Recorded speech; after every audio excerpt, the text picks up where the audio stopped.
여러분 안녕하셨습니까? 양영태 TV의 양영태입니다. 오늘은 2021년 9월 14일 화요일입니다. 이 대검찰청, 대검에서는 이 윤석열의 혐의 적용이 그렇게 쉽지 않다는 잠정 결론을 내렸다는 그 기사가 있습니다. 아무리 봐도 혐의를 갖다가 적용하기가 쉽지 않다 이런 얘기겠죠.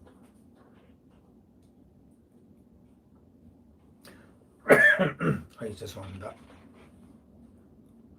고발 사주 의혹 관련 그 법리 검토를 해보니까 손준성 검사의 진술 없이는 윤석열 지시를 확인을 할 수가 없고 또 직권남용 등 수사가 어렵다는 판단을 지금 한 것 같다는 겁니다.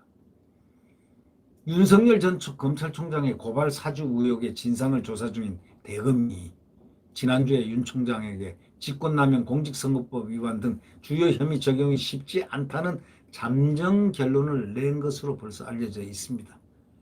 동아일보 취재를 종합해가지고 이 동아일보가 지금 기사화했는데 대검 감찰부가 지난주 윤 전 총장의 고발 사주 의혹 사건과 관련해서 진상조사 차원에서 언론에 드러난 의혹을 가정적 사실로 삼아가지고 내부의 법리 검토를 진행을 했는데 그 결과 손준성 전 대검 수사정보정책관에 대한 지시 여부가 구체적으로 드러나지 않는다는 겁니다.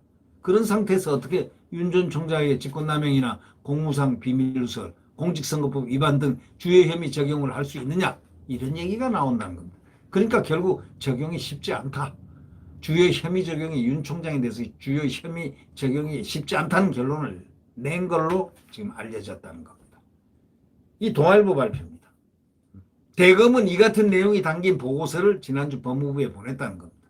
이런 판단에는 송 검사의 진술 없이 윤 전 총장의 지시를 확인하기는 어렵다는 점이 반영된 거죠. 왜냐하면 송 검사는 받은 적 없으니까 나는 그런 거 받은 적 지시 받은 적 없다. 자기는 만약에 지시 받았으면 지시 받았다 해버리면 근거만 대고 하면 그것만 확실하다면 자기는 편한 겁니다. 없으니까 없다고 할 수밖에 없는 거죠.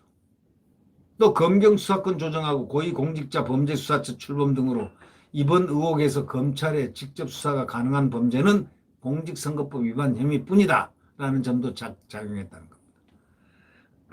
검찰이 선거법 위반으로 수사를 진행하려면 우선 먼저 윤 총장, 송 검사의 직권남용과 공무상 비밀누설 혐의가 인정돼야 되는데 그건 자기네들이 법리 검토해보니까 아니더라 이겁니다.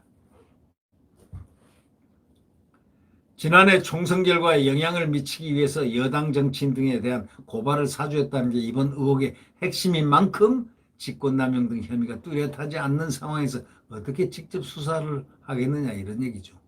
수사가 어렵다 이런 얘기입니다. 쉽게 얘기하면.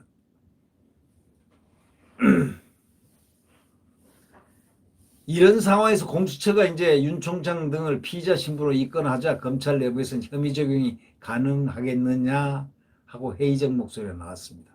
다만 송 검사 개입 가능성에 무게가 실리는 만큼 대검 감찰부가 당시 대검 간부에 대한 감찰을 확대할 수 있다는 관측도 나온다고 이 동아일보는 지적하고 있습니다. 그러나 나중에 시간 지나 보십시오. 별 볼 일 없는 것으로 끝날 것 같다는 느낌이 듭니다. 그래놓고 한 사람 죽이기 위해서 이렇게들 많은 힘들이 들어가야 하는가 라는 이 조성은과 등등의 이 사람들을 보면서 살기가 참 이렇게 사는 방법들도 있구나. 조성은처럼 인생을 살아나가는 방법도 있구나. 이것이 교훈이 아닐까 싶습니다. 조성은처럼 살아가는 사람 방법도 있구나. 사는 방법. How to live. 어떻게 살아가느냐. 이런 살아가는 방법. How to. 아주 조성은. 그래서 지금 사람들 사이에 입에 오르내리고 있는 게 있습니다. 조대업. 언론에서 지금 얘기하고 있어요. 조대업 사건이라고.